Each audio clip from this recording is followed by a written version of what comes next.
Alright, imagine you're 5 years old and your parents hand you a bottle that's got, it's brightly colored bottle.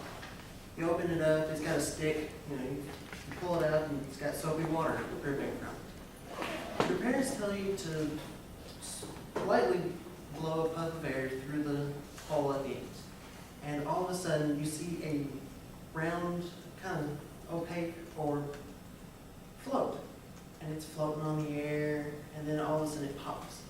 To you, this is the first time you've seen it. So it's really kind of a miracle. And you get to see the joy, and it brings you a smile to your face. Well, how many of you all like to play with bubbles now? Of course I do. See, that joy doesn't really leave. And I bet, you actually think about it, to sit there and just blow bubbles, it seems like a task, that doesn't have that much fun. Well, what brings the fun to it is the fact that it floats and does weird things. So, I wanted to find out which bubbles would have the most fun factor, or which ones would last the longest, and you can see them float around. Hence, the dance of the bubbles.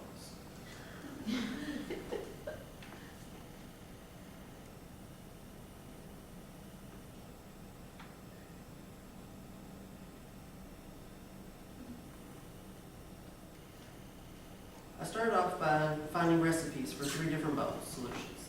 One was the original, which is like equal parts water and shampoo. I used Johnson's baby shampoo. The thicker bubble solution used 1 part water and 3 parts of the shampoo. With the bouncy bubbles, that one was the tricky one. Because not only did you have to boil your water, mix in unflavored gelatin and glycerin, but you also had to keep the entire solution warm while you were doing this. Otherwise, you'd end up with Jell-O pretty much. I mean, you are putting gelatin in it, but you're gonna have, you pull it out and it doesn't make bubbles at all. And if it gets too cold, the bubbles actually kind of solidify and fall, and they don't do anything cool.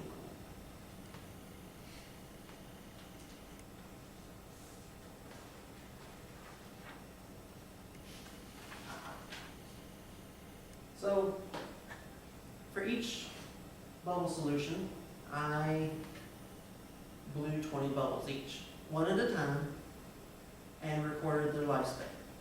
I decided that their lifespan would be the moment they left the bubble wand to the moment they popped. And 20 bubbles in that kind of fashion, it gets old rather fast. And it was pretty cool when I got to the bouncy bubbles, because you could actually see them bounce. I actually had one that bounced off my clothing, and it just kind of rode down me. I was like, oh, that is so cool. So, after I collected all the data, I found the average lifespan for each solution.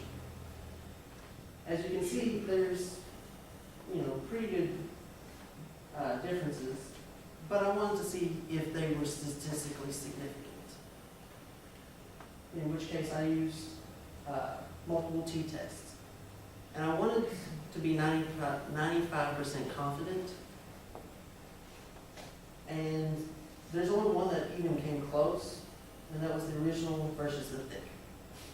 So I'm thinking that with more trials, I could have found a statistical difference, but with just the data that I had, there was not a difference.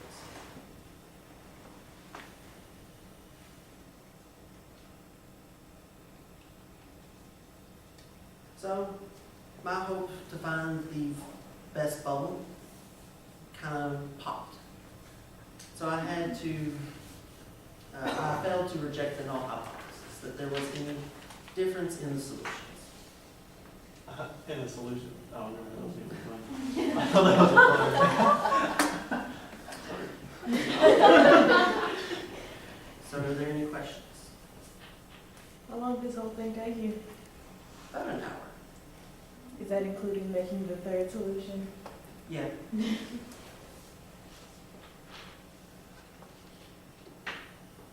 Yes.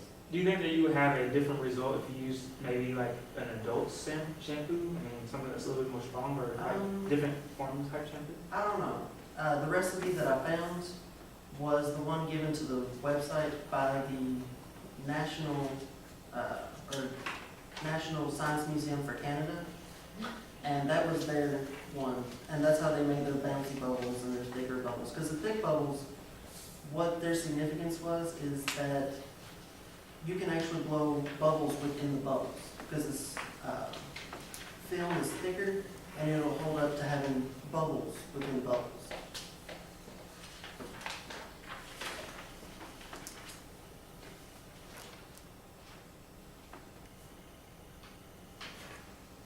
I probably missed this, but did you say you used like a manufacturer, like you go buy it on the store shelf?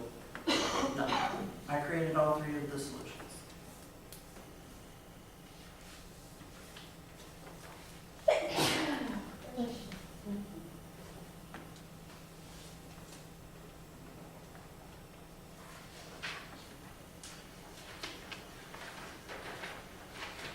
Could you state your two hypotheses again? My null hypothesis was that there's not any difference in the solutions or in their lifespans, depending on the solution. And my alternative hypothesis was that the bigger bubble solution would actually have a longer lifespan. Yes. Do you think if you were to change the size of a bubble, the lifespan would be different, like, would it last longer? Actually, I don't think the size of the bubbles have a difference, because I had a couple of small bubbles that lasted longer than the bigger ones. And then I had some big ones that lasted quite a while.